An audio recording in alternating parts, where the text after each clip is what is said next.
திரு அன்வர் ராஜாவினுடைய விலகலை அதிமுக எப்படி பார்க்குது சார்? ஒரு நீக்கத்தோடு அதை குறித்து தொடர்ந்து பேச வேண்டாம்னு நினைக்கிறீங்களா?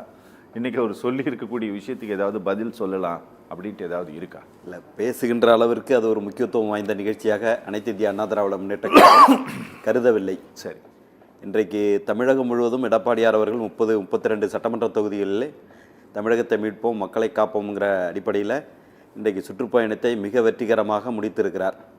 நானே அதிகாலையில் தான் வந்தேன். ஏறக்குறைய எங்களுடைய அமைச்சர், முன்னாள் அமைச்சர் அண்ணன் OS மணியன் அவர்கள் தலைமையில் நாகை மாவட்டத்தில் கீழ்வளூரில் தொடங்கி கீழையூர், அதற்கு அடுத்ததாக நாகப்பட்டினம் நகரம், அதற்கு அடுத்ததாக வேதாரண்யம், வாய்மேடு உள்ளிட்ட அந்த பகுதிகளில் நான் தொடர்ந்து சுற்றுப்பயணத்திலே 3-4 நாட்கள் இருந்தேன். ஆயிரக்கணக்கான மக்கள் திரண்டு வருகிறார்கள். அதாவது இப்போ இந்த வேதாரண்யம் டவுன்னு எடுத்துக்கிட்டிங்கன்னா ஏறக்குறைய 10,000 பேருக்கு மேலான மக்கள் கூடியிருந்தார்கள். அப்போ உண்மையே நான் நினைத்தேன், இது ஒன்லி கட்சிக்காரர்கள் மட்டும் வைத்து இவ்வளோ கூட்டத்தை கூட்ட முடியாது, பொதுமக்களும் திரண்டு வர ஆரம்பித்திருக்கிறார்கள்ங்கிற கருத்து தான் என்னால் பதிவு வைக்க முடிகிறது. திராவிட முன்னேற்றக் கழகத்திற்கு எதிராக மிகப்பெரிய எதிர்ப்பு அலை அரசூழியர்கள் உள்ளிட்ட அனைத்து தரப்பினரிடம் திராவிட முன்னேற்றக் கழகத்திற்கு எதிரான ஒரு எதிர்ப்பு அலை, வெறுப்பு அலை வீசுகிறது. சரி, திராவிட முன்னேற்றக் கழகத்தை தமிழகத்தினுடைய அரசியல் களத்திலிருந்து துடைத்து தூர எறிவதற்கு தமிழகத்தின் மக்கள் தயாராகி விட்டார்கள்ங்கிறத நான் அந்த கூட்டத்திலிருந்து தெரிந்து கொண்டேன். என்ன, அதனால் அன்வர் ராஜாவெல்லாம் நமக்கு ஒரு பொருட்டு கிடையாது. அனைத்து இந்திய அண்ணா திராவிட முன்னேற்றக் கழகம் என்பது தொண்டர்களால் கட்டியமைக்கப்பட்ட மாபெரும் எஃகு கோட்டை. அதில் எங்கேயோ ஒரு கீறல் விழுவதாலோ எதுவும் அதனாலெல்லாம் எந்த பாதிப்பும் வந்துடாது. என்ன, புரட்சித் தலைவி அம்மா அவர்கள் இறந்ததற்கு பிறகும் தன்னை தகவமைத்து கொண்டு இன்றைக்கு 1.5 கோடி 2 கோடி தொண்டர்களை வைத்துக் கொண்டிருக்கக்கூடிய இயக்கம் அனைத்து இந்திய அண்ணா திராவிட முன்னேற்றக் கழகம். திரும்ப புரட்சித் தலைவி அம்மா அவர்கள் சொன்னது போல் நூற்றாண்டுகளுக்கு இயங்கக்கூடிய இயக்கமாக, நூற்றாண்டுகளை தாண்டும் வாழக்கூடிய இயக்கமாக, விளிம்பு நிலை மக்களின் இயக்கமாக இருக்கக்கூடிய இயக்கம் அந்த இயக்கம். திராவிட முன்னேற்றக் கழகம் ஏறக்குறைய 520 வாக்குறுதிகளை சொல்லி தமிழகத்தில் நீட் தேர்வு உள்ளிட்ட நீட் தேர்வு, அதுபோல் நகைக்கடன் தள்ளுபடி, இப்படி ஏறக்குறைய பழைய ஓய்வூதிய திட்டம், அரசூழியர்களை பொறுத்தவரை பழைய ஓய்வூதிய திட்டம் உட்பட பல்வேறு 520 வாக்குறுதிகளும் உண்மையிலே ரொம்ப தேடி கண்டுபிடிச்சி தான் மக்கள் நலன் சார்ந்து தான் பண்ணியிருக்காங்க. பட் ஆனால் அவங்க அவர்கள் கொண்டு வந்த அந்த 520 வாக்குறுதிகளிலே ஒரு 50% நிறைவேற்றி இருந்தாலே உங்களுடன் ஸ்டாலின் ஒரு ப்ரோக்ராம் நடத்த வேண்டிய அவசியம் கிடையாது. புரட்சித் தலைவர் எம்ஜிஆர் அவர்கள் எப்படி புரூக்ளின் மருத்துவமனையில் படுத்துக்கொண்டு இங்கே ஜெயித்தாரோ தமிழகத்தில், அதுபோல் அவங்க ஜெயிச்சிடலாம். ஏன்னா அந்த 50% வாக்குறுதிகளை நிறைவேற்றியிருந்தால் கூட இன்றைக்கு பழைய ஓய்வூதிய திட்டத்தை கொண்டு வராதன் மூலமாக ஏறக்குறைய தமிழகத்தில் இருக்கிற 27 லட்சம் அரசூழியர்கள், 27 லட்சம் அரசூழியர்கள் என்று எடுத்துக்கொண்டீர்கள் என்றால் 27ன்னு சொல்ல முடியாது. இன்று 4 போட்டிங்கன்னா 1 கோடி மக்கள் இன்றைக்கு வெளிப்படையாகவே திராவிட முன்னேற்றக் கழகத்துக்கு எதிராக. ஏன்னா அந்த பேரணி, அந்த புரட்சி தமிழருடைய அந்த எழுச்சி பயணத்தில் நான் நிறைய ஆசிரியர்கள், நிறைய அரசூழியர்களை நான் பார்த்தேன். நான் நேரடியாக கண்கூடாவே நான் பார்த்தேன். அதனால் அந்த நாகப்பட்டினம் டவுனில் அவர் பேச ஆரம்பிக்கிற போதே இந்த பகுதிக்கு ஒரத்தூரிலே 350 கோடி ரூபாயில் அரசு மருத்துவக் கல்லூரியை கொண்டு வந்தேன். என்ன, அதை நான் இதை கொண்டு வந்திருக்கேன், மீன்வள பல்கலைக்கழகத்தை கொண்டு வந்திருக்கேன், ஸ்டாலின் என்ன கொண்டு வந்திருக்காருன்னு யதார்த்தமாக மக்களிடம் வைக்கின்ற அவருடைய வாதம் அங்கே மக்கள்கிட்ட ரீச்சாக வருது. நான் இதனை கொண்டு வந்திருக்கிறேன், அவர் என்ன பண்ணியிருக்காரு அப்படின்னு கேட்குற போது மக்கள் புரிஞ்சுக்கிறாங்க, இவங்க ஏமாத்திருக்காங்க அப்படிங்கிற அடிப்படையில். இந்த கூட்டத்தில் இந்த பிரச்சார பயணங்களில் திரு எடப்பாடி பழனிசாமி பேசி இருக்கக்கூடிய விஷயம், அது டிஎம்கே பொலிட்டிக்கலாக செய்யக்கூடிய ஒரு நரேட்டிவ்க்கான ஒரு பதிலாக எடுத்துக்கலாமா நாங்கள்? இல்லை இந்த பதில் தொடர்ச்சியாக ஆங்கில நாளிதழ்களில் பேட்டி கொடுத்து கொண்டு தமிழ்நாட்டினுடைய 2026 தேர்தலுக்கு பிறகு என்டிஏ என்ன செய்யும், என்டிஏவினுடைய ஸ்டாண்ட் என்னவா இருக்கும் அப்படின்ட்டு உள்துறை இலாக்காவினுடைய அமைச்சர் அமித்ஷா கொடுத்துருக்கக்கூடிய அவருடைய தொடர்ந்து அவர் பேசிகிட்டு இருக்கக்கூடிய பேச்சுக்கான பதிலாக நாங்கள் எடுத்துக்கலாமா? நாங்கள் ஏமாளி இல்லை அப்படின்னு சொன்னதை இல்லை, அது அவங்கவுங்க கட்சியை வளர்ப்பதற்கு அந்தந்த தலைவர்கள் முயற்சி செய்வது அது யதார்த்தம், அரசியல் யதார்த்தம். அவங்க அமித்ஷா அவர்கள் சொல்லுகிறாருன்னா அவங்க இயக்கத்தை வளர்ப்பதற்காக அவர்கள் கருத்துக்களை பதிய வைக்கிறார்கள்.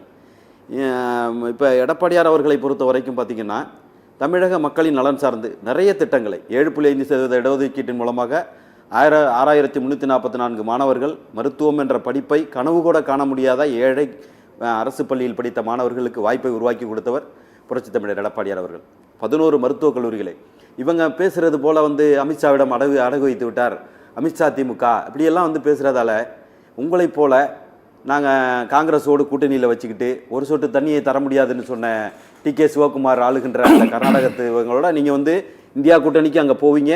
ஆனால் தமிழகத்தினுடைய மக்களின் நலன் சார்ந்து நீங்கள் வந்து அங்கே கேள்வி கேட்க மாட்டீங்க. எங்களுக்கு தண்ணியை விடுங்க, நான் அரசியல் பண்ணுறதுக்காகவாது, நான் ஓட்டு வாங்குவதற்காகவாது.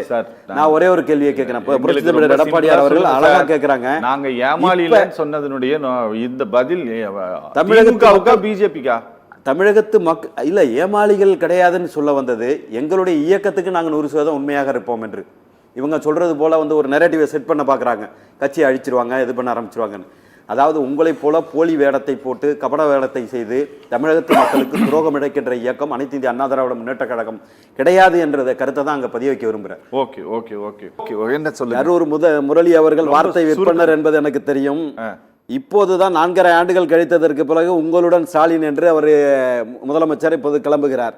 இந்த 4.5 ஆண்டுகளாக தன்னுடைய மகன் உதயநிதிக்காகவும் தன்னுடைய குடும்பத்திற்காகவும் உழைத்த ஒரே தலைவர் மு க ஸ்டாலின். இப்போதான் உங்களுக்கு மக்களை பற்றி கருத்து வருதா என்ன?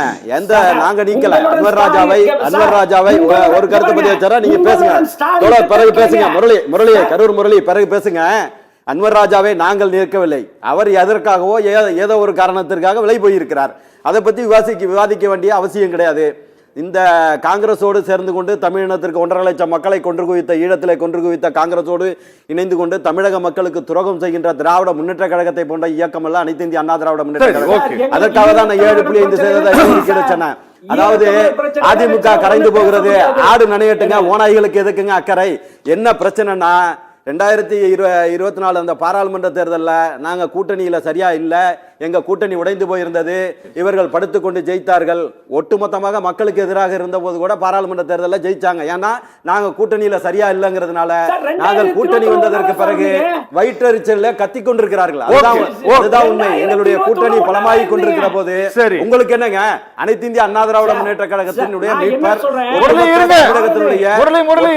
தமிழகத்தினுடைய மீட்பராக இன்னைக்கு எடப்பாடி பழனிசாமி அவர்கள் திகழ்வதால் தான் லட்சக்கணக்கான மக்கள். ஆமா நிச்சயமா, அதனால தானே திரள்றாங்க. நான் சொல்றேனே, நான் கேட்ட ஒரே ஒரு கேள்விக்கு பதில சொல்லுங்க. பழைய ஓய்வூதிய திட்டத்தை செயல்படுத்துகிறோம் என்று சொல்லி 27 லட்சம் அரசு ஊழியர்களை ஏமாற்றினீர்கள். இன்றைக்கு 1 கோடி ஓட்டுகள் உங்களுக்கு எதிராக நேரடியாக களம் காண வந்து விட்டது. ஏதாவது பதில் சொல்ல முடியுமா உங்களால? ஒரே ஒரு கேள்வியை கேட்கிறேன். தமிழ்நாட்டு மக்களின் நலனுக்காக மு க ஸ்டாலின் அங்க போயிருக்காரா மத்தியில? தன்னுடைய மகன் மு க ஸ்டாலினை தன்னுடைய மகன் உதயநிதி ஸ்டாலினை காப்பாற்றுவதற்காக ஓடோடி சென்றது ஒட்டுமொத்த தமிழகத்திற்கும் தெரியும். என்னைக்குமே கருணாநிதி குடும்பம் கருணாநிதி வகைராக்கள் தன்னுடைய குடும்ப நலனுக்காக மட்டுமே அரசியல் தமிழகத்தில் செய்து கொண்டிருக்கிறார்கள். ஒட்டுமொத்தமாக தமிழகத்திலே இருக்கின்ற விளிம்பு நிலை மக்களுக்காக புரட்சி தலைவர் எம்ஜிஆர் காலத்திலிருந்து சத்துணவு திட்டம் கொண்டு வந்ததிலிருந்து, மடிக்கணினி கொண்டு வந்ததிலிருந்து, தாலிக்கு தங்கம் திட்டத்தை கொடுத்ததிலிருந்து, அடிமட்ட விளிம்பு நிலை மக்களுக்காக உழைத்த இயக்கம் இருக்கட்டுங்க. அனைத்து இந்திய அண்ணா திராவிட முன்னேற்ற கழகம் கொடுத்துச்சு. இவங்களை மாதிரி எல்லாம் இவங்க பையனுக்காக 850 கோடி ரூபாய்க்கு வாட்ச் வச்சிருக்கான விக்ரம் சூச்சு. யாரு? உதயநிதி ஸ்டாலினுடைய நண்பர் விக்ரம் சூச்சு 850 கோடி ரூபாய்க்கு வாட்ச் வச்சிருக்காரு சொல்லி போடுறாங்க. தமிழ்நாட்டுல 1000 ரூபாய்க்கு மக்கள் அலைவாய்ந்து கொண்டிருக்கிற போது 1000 கோடிகளில் கொட்டி குவிக்கின்ற நீங்கள் தமிழகத்தினுடைய மக்களின் நலனுக்காக 4.5 வருஷம் கழிச்சதுக்கு பிறகு என்னங்க உங்களோட இதுவரைக்கும் யாரோட இருந்தீங்க? பதில சொல்லுங்க.